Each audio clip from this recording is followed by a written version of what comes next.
Hey, it's Debbie, and I'm back to continue talking about metabolic health, mitochondria, and oxidative stress, and how I connect that when I do Pinoy metabolic testing using the lumen and doing blood chemistry and other markers and functional lab testing. So go back and listen to the other presentations if you want to know more. Just trying to go over the definitions because I think it's important to go over how everything's connected.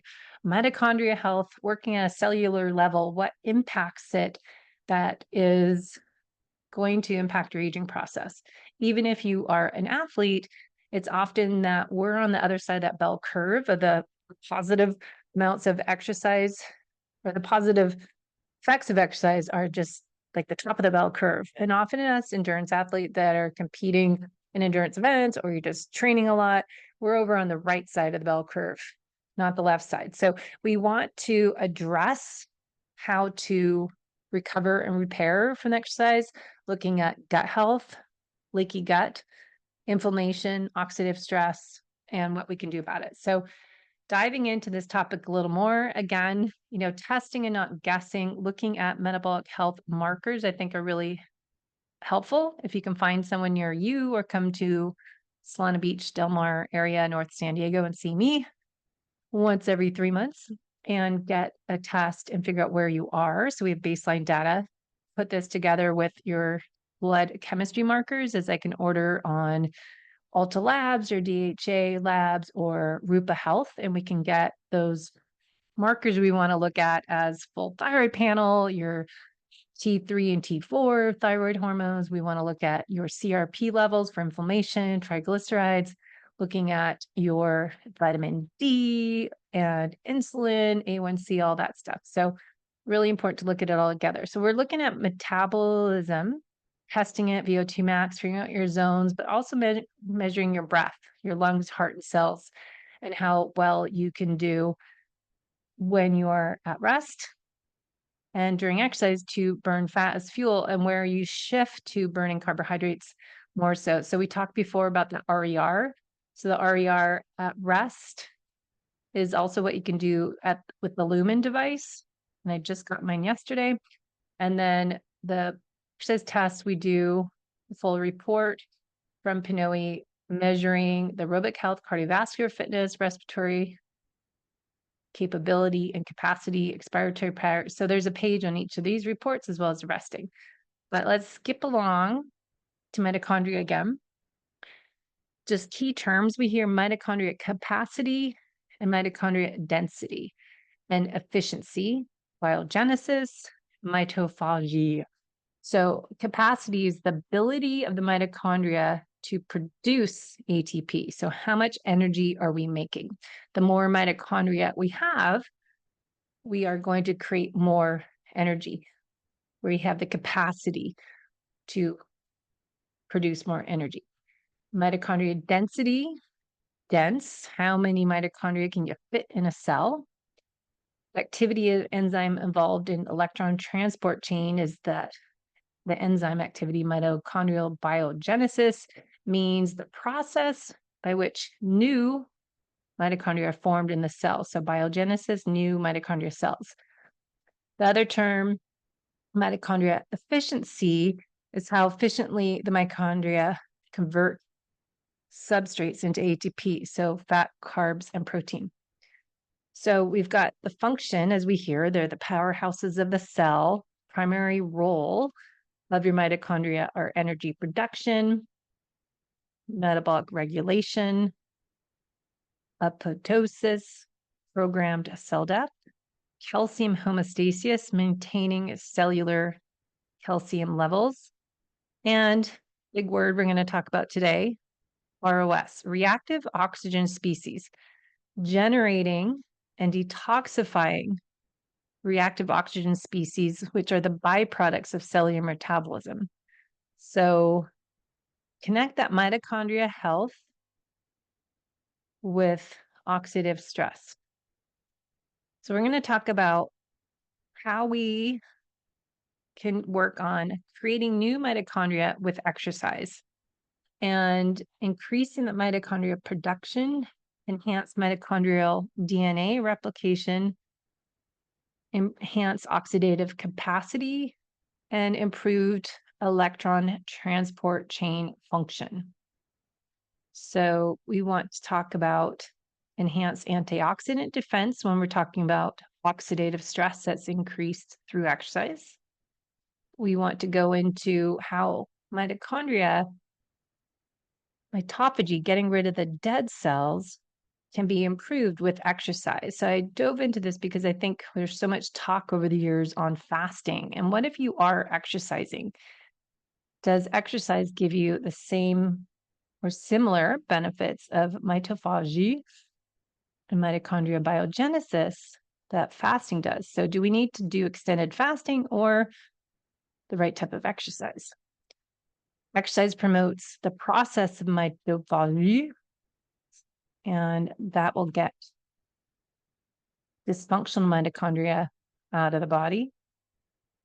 Maintain a healthy population mitochondria. We want to get new ones in and the old ones out. Now, we want to look at improving our mitochondria. So we want to improve our fat oxidation with how we exercise. So figuring out your zone 2 when we do your metabolic testing is important, as well as your HIIT or SIT training, zone 4 to zone 1 or zone 5 to zone 1. Mitochondria become more efficient at oxidizing fatty acids, which enhances your body's ability to use fat as fuel source during prolonged exercise. So that's your zone 2, increases your fat oxidation. So that improves your mitochondria function.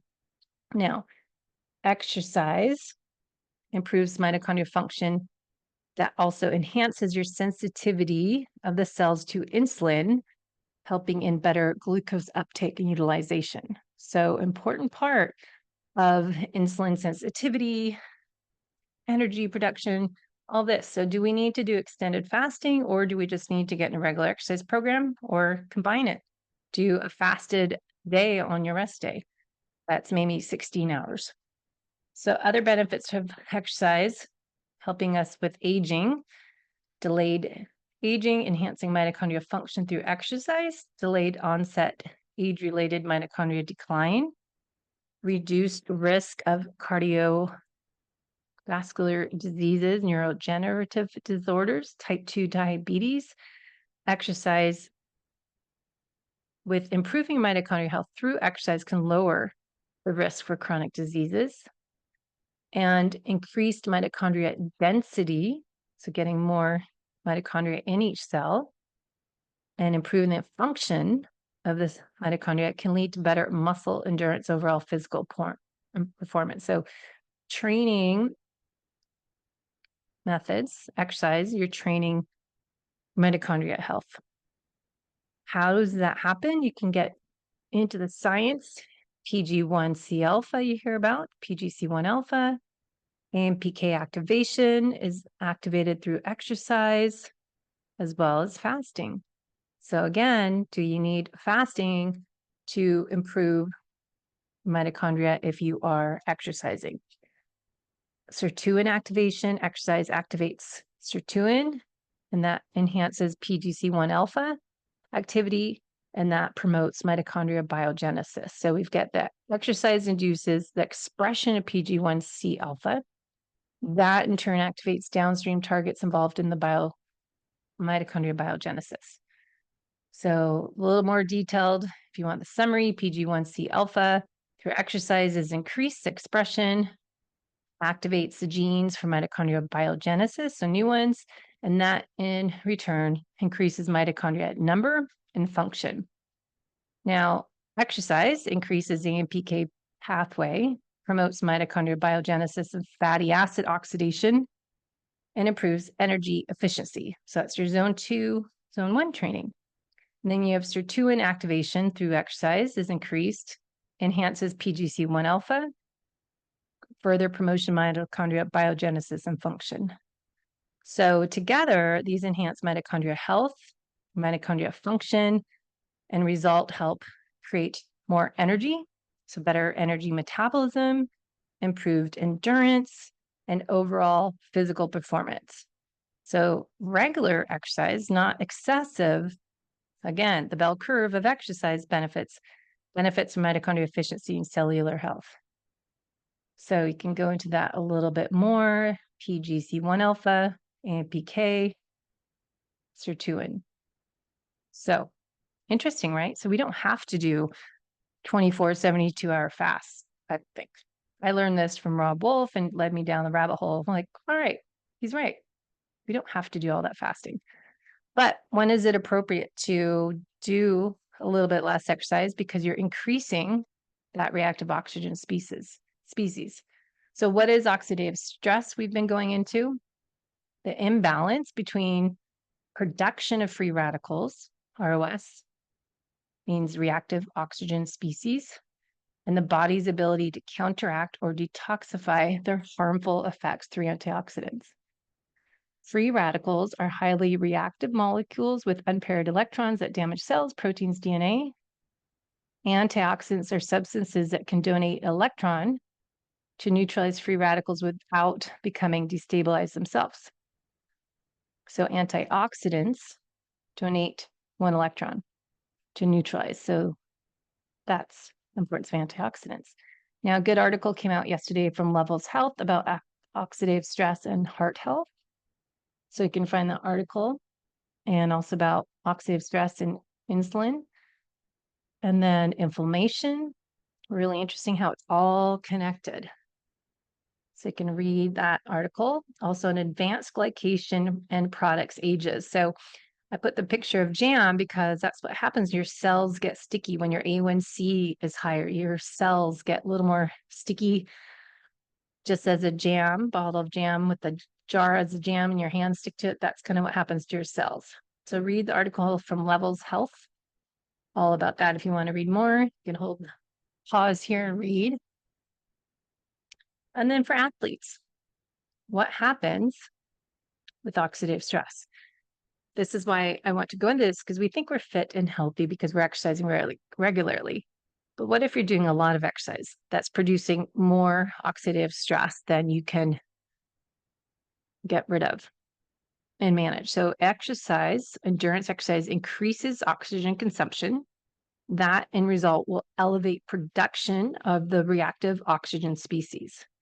So again, moderate exercise creates moderate amounts of ROS so we can keep up with.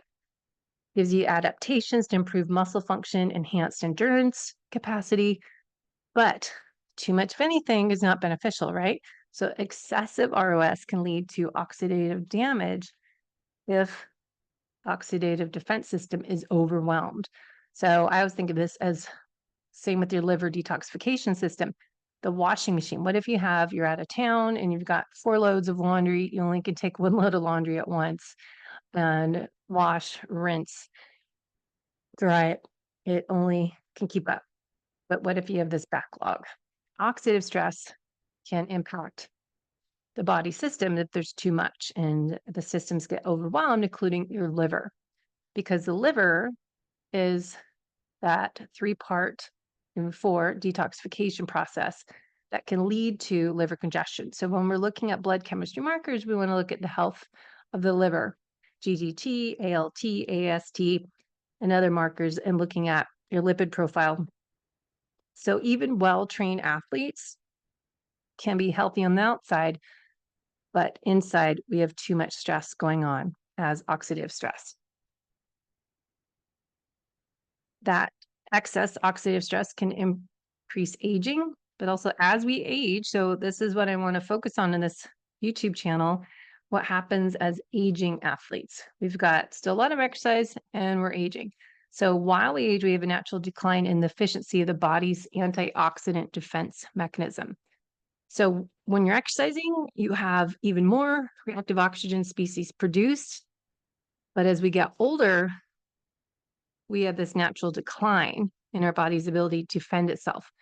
So I forgot to change the picture of this rat on here. That's a gross picture, but the body, we don't need to blame the aging process, I would say, but embrace the changes. So we may need, as aging athletes, more support antioxidants, glutathione. I looked at this Aura Wellness. I'm going to talk to you about the glutathione spray, looking at antioxidant rich foods, and look at proper digestion, maybe getting liposomal delivery of antioxidants or IV once a month. The results of higher amounts of oxidative stress can overwhelm the liver and your capacity to process and eliminate toxins diminish with age, but also we're getting even more overwhelming the system with our exercise. So it's important to realize oxidative stress in the aging athlete, we've got to work a little harder as we do with eating more protein and lifting heavier weights and doing less exercise that creates more catabolic breaking down, and we want more anabolic building up. So muscles produce energy during exercise. So we went over this. This increases more reactive oxygen species. These are byproducts of the energy conversion process in the cells, the mitochondria. There's benefits of the moderate amounts of reactive oxygen species. So small amounts, acute stress versus chronic stress, improves muscle adaptation and performance. ROS act as signaling molecules. This enhances muscle strength and efficiency. But what if we have more than that? That's moderate, small amounts, not the chronic we tend to do. So the body has its own natural defense system to neutralize reactive oxygen species. But as we age, we just went over, we have less of it. So we may need to support it a little bit more with supplements and food, nutritional therapy. Regular exercise boosts these natural defenses, increasing antioxidant enzymes, but only if we're doing moderate amount of exercise, moderate amounts of oxidative stress to your body. But if you have more than you could tolerate, and if your liver is already congested, we only can take so much. So we need to balance that teeter-totter. So we want to balance reactive oxygen species production and the antioxidants to enhance recovery and performance. Again, too much leads to fatigue and damage. So fill in the blank, too much of anything can lead to metabolic chaos. And that includes excessive oxidative stress. So we know increases with age. We get the benefits of exercise when aging. But what do we do to not have too much? So a company I'm going to do a podcast with, Aura Wellness, is a spray of glutathione is one thing, but we're creating cell damage, inflammation. We need to figure out how to neutralize the free radicals and add more antioxidants in as vitamin C, vitamin E, and work on our liver detoxification systems. Phase 1, phase 2, phase 3 is drainage. So we need to be able to have our body be strong in that liver health detox phases 1, 2, and 3, as I just said, to detoxify or harmful substances and promote healthy liver. Wash, rinse, and eliminate drainage function. We want to improve the immune system in the gut, keeping good gut health. And so we want to have all of the body systems working properly because this all works together. So we have the role of mitochondria connect here. So let's connect the dots one more time. Mitochondria, we know the powerhouses of the cell. They produce energy. We know energy is ATP through oxidative phosphorylation. And then we have the electron transport chain. Electrons transferred through a series of complexes, reducing oxygen to water. A small percentage of the electrons reduce oxygen, forming reactive oxygen species, while ROS plays central roles in cell signaling and homeostasis. Excessive ROS production leads to oxidative stress. Mitochondria produce electrons through the process of oxidative phosphorylation. Those free electrons bind to oxygen molecules and create superoxide anions, bind to hydrogen ions and form an iron to form ROS. So you can see the picture here, free electron, superoxide anion, and there you go, reactive oxygen species. So, how do we increase it? Mitochondria deteriorate due to poor nutrition, lack of exercise or too much exercise, and other unhealthy habits, creating more free electrons, producing more reactive oxygen species. So we create this downhill spiral, mitochondrial dysfunction, cellular damage, and inflammation by doing too much exercise, creating too much oxidative stress. So just because you're exercising doesn't mean you're healthy at a cellular level. Plus, we're not even talking about creating leaky gut and damage to your gut wall lining. So if you are a high performing athlete or high charging athlete of any level, but just going all the time, we have to look at what's going on. So reactive oxygen species are only the manifestation of poor mitochondria function, which is equivalent to poor metabolic condition. Substances that address reactive oxygen species only tackle the consequence, but not the root cause of the problem. Well said. That's from Pinoy. And this is why we need to not look at just supplementing, even they're just improving things. We got to figure out, why are you creating too much oxidative stress? Let's look at the root cause, not just add in more supplements, but you still need to address the problem. So increasing baseline oxidative stress from all these problems, chronic inflammation, cellular senescence, mitochondrial dysfunction, declining antioxidant defense through aging. These all happen with aging, and then we add on excessive exercise. So we need to understand our metabolic health, getting a personalized program with the right type of exercise, nutrition, recovery, figure out solutions that work well for you, how to manage your oxidative stress. Athletes benefit from enhanced mitochondrial biogenesis and antioxidant defense with regular training, and aging individuals face declining mitochondrial efficiency and antioxidant capacity. So we need to figure out the right dose for you. Managing oxidative stress through lifestyle interventions, nutritional support, therapies to help maintain mitochondrial health and overall well-being in both the athlete and aging individuals. So the aging athlete, we need to figure out the adaptive capacities and your strategies to manage oxidative stress, because as you age, you have less antioxidant defense mechanisms. So nutritional therapy, antioxidants, vitamin C and E, these help neutralize free radicals and reactive oxidative stress. Polyphenols in fruits, vegetables, tea, red wine, resveratrol, quercetin, catechins have strong antioxidant properties. CoQ10 is an important component of electron transport chain, helps energy production, reduce oxidative damage.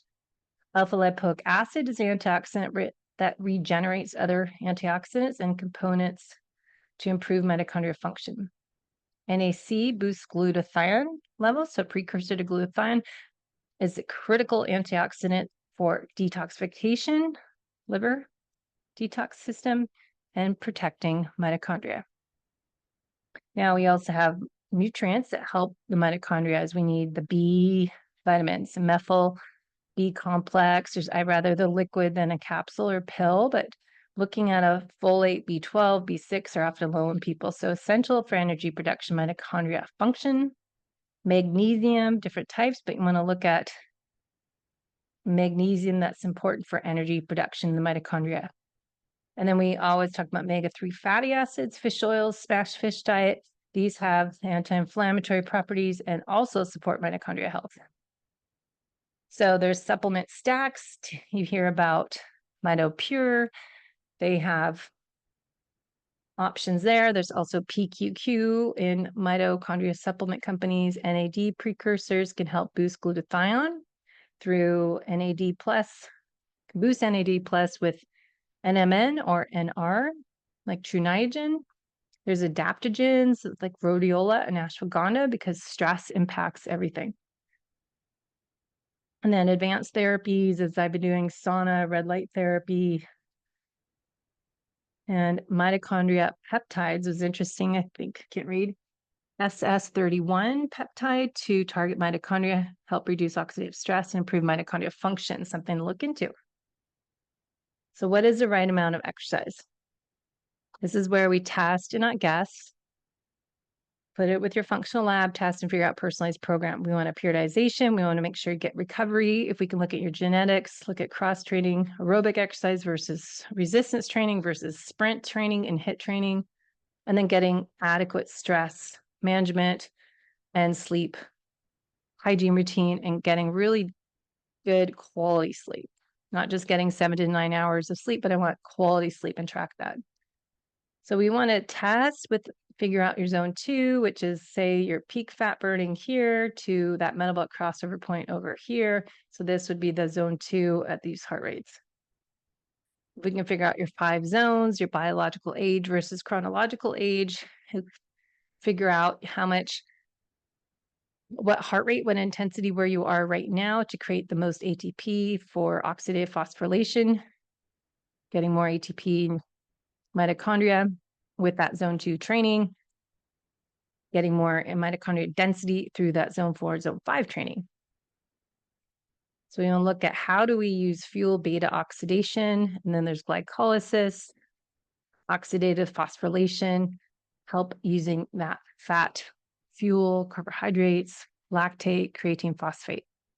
So you can look at this great chart I always like to show, endurance to high power, kind of zone 1 on the far right to zone 5 on the far left. This is a great chart. So get my picture out of there, but see the different fuel sources at different intensities. Carbohydrates, fatty acids, amino acids. And then when we do zone testing, we figure out your VO2 max. That we can figure out your zone 5 and your zone 4. This can improve your biological age. We figure out your metabolism. How many calories do you need at rest and during exercise? Figure out what weight is ideal for you. Look at your macros. How much protein, fat, carbs do you need? Fat and carb burn at rest helps us with the macros and the hunger management. Maybe you need more protein, maybe you need more fat, maybe we need to look at genetics and put that all in. Fat to carb burn during exercise, well, that's zone 2, where you're burning the most fat. And that improves your mitochondria function, capacity, and then we've got mitochondria density up here. Breathing, we analyze the breath work. Do you need to do more breath exercises in the morning, during your special times at work, during your sauna, during your cold plunge, during your walks, before you go to bed, during yoga? Breathing helps, right? And then we could do your resting metabolism. Remember that respiratory exchange ratio I've talked about. 0.5, 50-50. 0.7, carbohydrates are at 1.0. So figuring out your zone 2 is really helpful.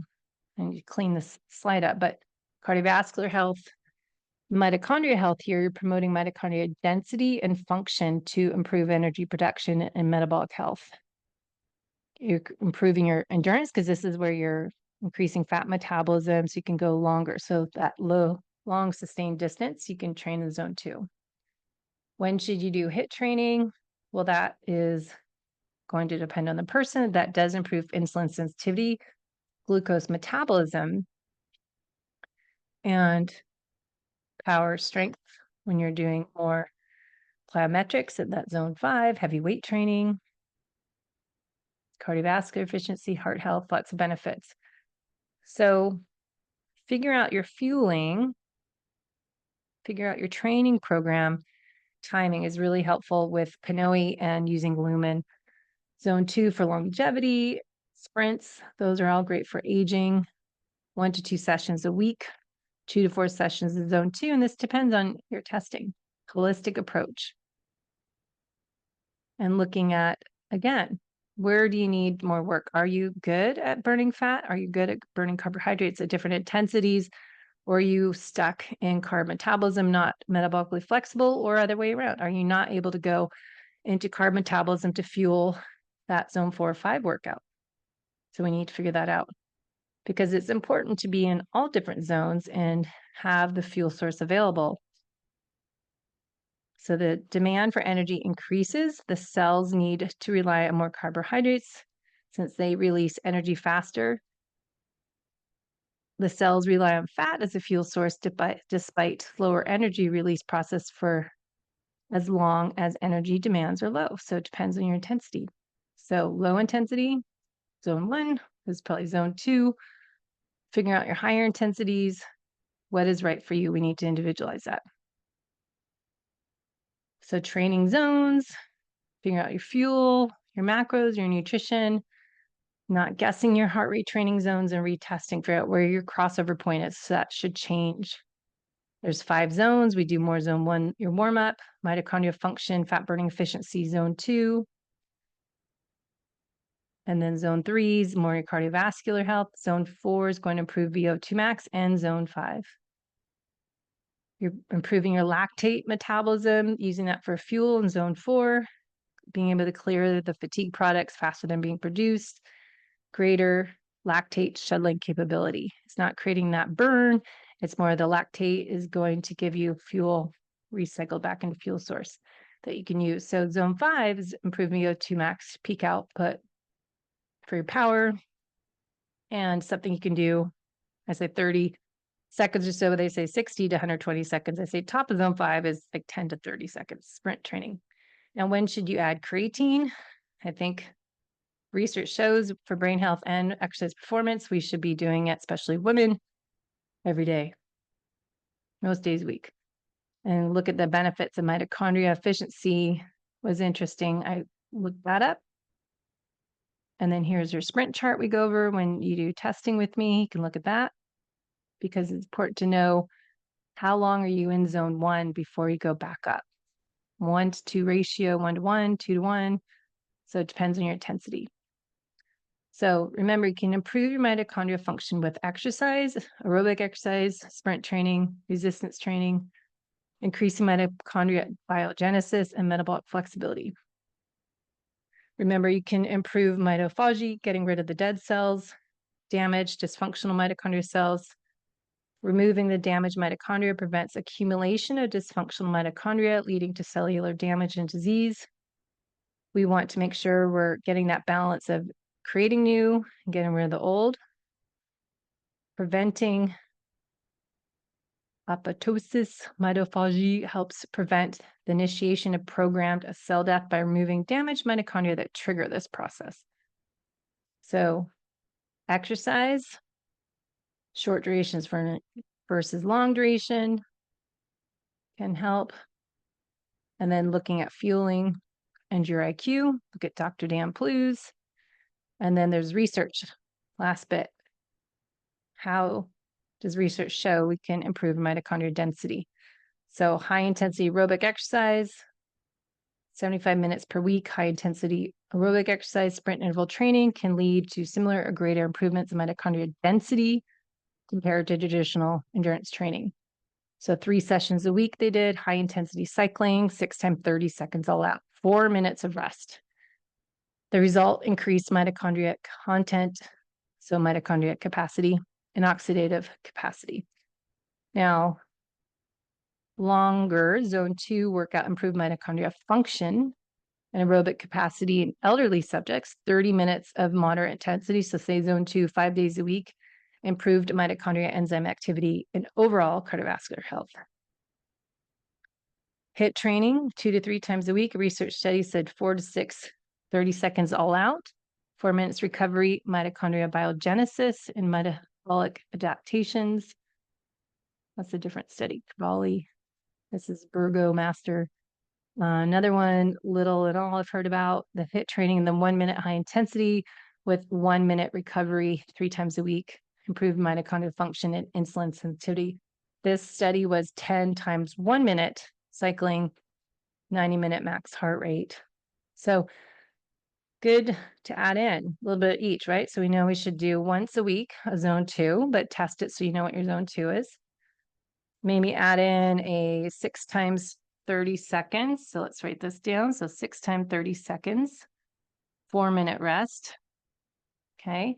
And then we have 4 to 6 times 30 seconds with 4-minute recovery. And then we have 1 minute high with 1 minute on, 1 minute off, right? So that's 1 minute off 3 times a week.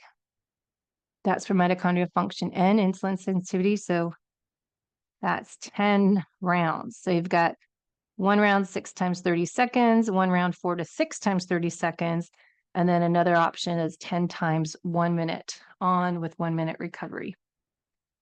And then you have resistance training, full body, leg press, bench, rows, 3 sets. They say age 12, but we know women, we need 3 to 6 reps. That increase mitochondria health a little bit too. Their study, 30 minutes of moderate intensity aerobic exercise with 30 minutes resistance training 3 times a week did lead to enhanced mitochondria adaptations and physical performance. There's all the references, so you can look any of those up. And if you have questions, reach out, set up a free call with me to discover more and improve the whole you from the inside out. The holistic method coaching. So let me know if you have questions to avoid metabolic chaos. Everything's connected. So we want to look at fat loss, performance gains,